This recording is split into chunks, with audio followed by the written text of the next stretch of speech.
Hello and welcome back to Scratch Golf Academy. My name is Anthony Vessecchia. I'm a TPI certified golf fitness instructor. Do any of you have the issue when you're out playing that you just feel that you're not getting through the ball enough and you're not getting rotated enough at impact? Yeah, many times you'll be with your golf instructor and they'll ask that they want to see your lead pocket or if you're a right-handed golfer, your left rear pocket. They want to be able to see that at impact. If you're not getting to those positions, many times it can be because of tightness, either your lats, your hamstrings. And if you have a tightness in your lat or hamstring, many times that can cause you to go into an early extension, where if you drew a line down your rear end, your body would move this way through impact. Why would that slow down your ability to rotate? Well, if I were to move forward like this and I were to continue to rotate, I'd never get the club down to hit the ball square. So many times what happens in my 3D modeling when I do some K motion is you'll see that the person will slow down their torso to accommodate that rotation, or not necessarily the rotation, to accommodate being able to get down to the ball. So what will happen is they'll round the ball, or they'll round their back more to be able to get down to impact. So instead of just rotating through this way, their hips will come forward, and what they'll do is they'll round their back and hit like this, which leaves you very much under rotated. It's hard to flex the spine and also rotate really fast with it at the same time. You can actually try that and round out and see how well you can turn your spine compared to when you're neutral. It's going to move much more free through your thoracic spine when you do that. So many times they'll do that, but they're also just spending time to get down this way and rounding their back to get back down to the ball so that they don't hit it thin and top it if they move this way and they still rotate through impact. So having tight hamstrings and tight lats can cause that issue there where you're just not getting through, and that's the reason that it's happening. Another reason for many people is just the ability to dissociate the upper and lower body. So today I'm going to give you a couple drills, just exercise drills that are going to help you accommodate both of those things, to be able to get your hips to move independent of your upper body so that you can get through and really use that lower portion of your body to generate power through target so that your hands can just whip through and be more relaxed in your upper body. And then the drills to stretch out the lats a little bit and to get more shoulder flexion with strength to be able to help keep the club back here so that you have the time to do this and so that you don't alleviate that big stretch that you're getting here by lifting up. You guys can actually practice that at home. You can go up to the top of your backswing, feel the stretch, and if your hips move forward, you'll actually feel it loosen some of the stretch that you're getting there, and that's why the body tries to do that on the downswing if you are tight there. But anyway, stay tuned, like, subscribe, and hit that notification button, and I'll be right back with those drills. Okay, so this first one's gonna be a prayer stretch. You can do this in any gym. You could use a mat if you want. I just have a fake Airex pad, so it's just a cushion. I'm gonna grab a bench and pull it back so you guys can see it in frame. And this is just going to be a prayer stretch. So I'm gonna use this bench for two different things. I'm gonna pull it back to make sure you can see for the next one. What I wanna do for this is I want to stretch my lat here as much as I can. So this is gonna be the prayer stretch. And then after I do this, I'm gonna lift this bench up and I'm gonna do stuff for shoulder flexion so that I can stretch the area that's tight, but then strengthen the opposing side so that I can get my arms in these certain positions that I wanna be much easier.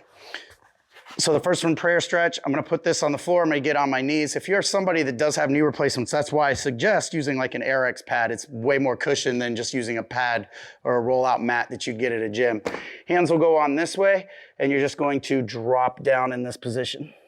Now, ideally, as much as you can, you're trying to push your hips back this way so that you're getting a posterior tilt in your pelvis.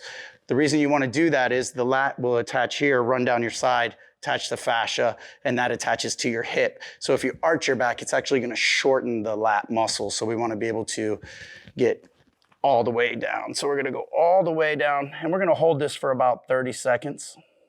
I'm not gonna hold the entire 30 seconds. And then if you feel that you want a little bit more, that's just a regular prayer stretch. You can turn your hands over like this, and this will give you a little bit more shoulder mobility. So I would pull out, I don't know why I put the other golf club, but I would hold it like this, and I'd really squeeze tight with my pinky so that my hands can't turn this way and drop down. And you're gonna you'll get that same stretch through the lats, but now you'll feel a little bit more in your shoulders to help with some shoulder mobility. This one I prefer to do because a lot of times if I try to raise my arm back this way, it gets tight and my hand will If I'm trying to go straight back this way, my hand will turn to alleviate that because I don't have a ton of shoulder mobility. I need to work on my own, and I need to do this drill because my lats are pretty tight. I have to do a shortened backswing, more like a John Rahm swing for myself to have more consistency.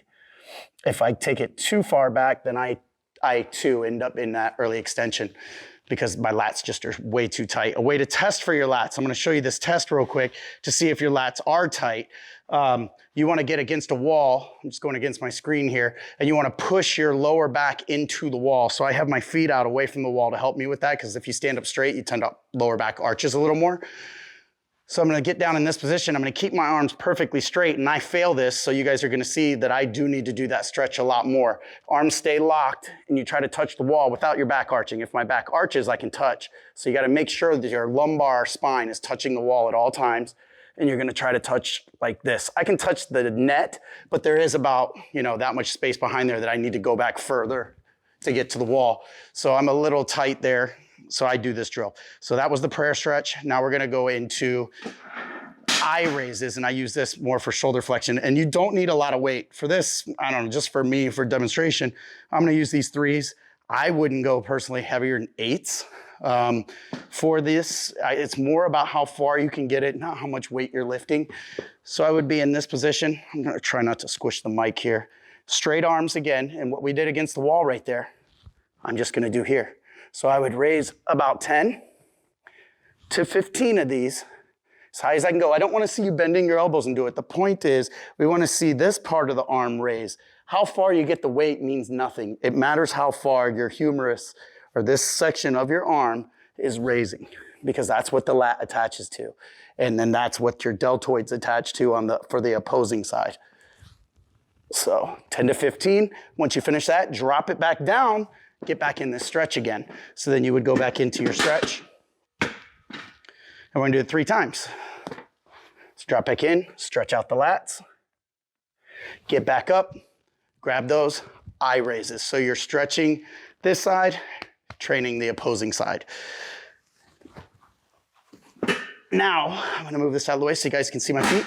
The next one we're gonna do is to help with dissociation, where you can move the lower body independent of your upper body. So if you can't do this without your shoulders moving, or you're all over the place trying to hold your shoulders still while you move your lower half, this is probably a beginner drill for fixing that, and it does work very well. It's called the stork turn. You guys have probably seen me do it before, but I'm gonna show you again in this video. So I'm gonna hold on to anything. I tell a lot of people to hold the door frame, really lock out their arms and their elbows. You'll put a knee behind you, and you're just gonna turn. So the point of holding on is so that you're not turning your shoulder. I see so many people bend their elbow and cheat. The point is lock in so you can only move your lower half. And from here, these are stork turns. You'll do 10 to 15 on one side, 10 to 15 on the other. Then you should set up in golf posture and work your swing, holding your shoulder still, just with the lower half. So just get used to going backswing through to impact, and then go to backswing through to impact.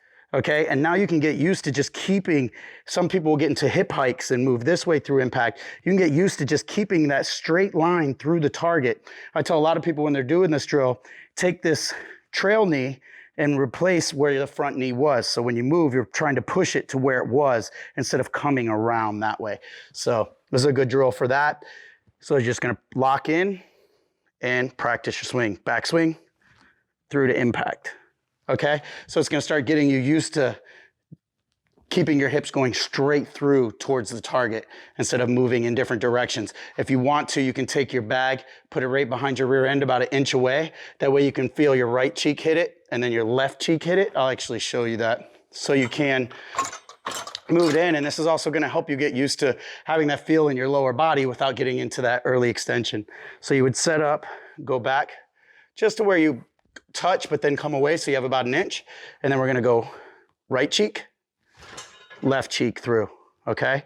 So then we'll go right cheek, left cheek through. Another way that you can do, and a lot of people like to be able to get into that really big load and get out, you can practice that too. You can go back, drop into the load, and then push your right cheek into it at the same time you drive your hips through. So these are some simple drills that you can do, but stay locked in. So we're just working the lower half so we can force that separation between upper and lower. So the upper's not really moving much at all, really, and it's just your lower body working. So try those drills out, see how they work for you, and then swings, take a couple swings, go out to the range, and see if they paid off for you. Usually if you can stop that early extension and you can get that flexibility in your lats and you can get that good separation here, you'll find that you'll get a lot more consistency in your golf game.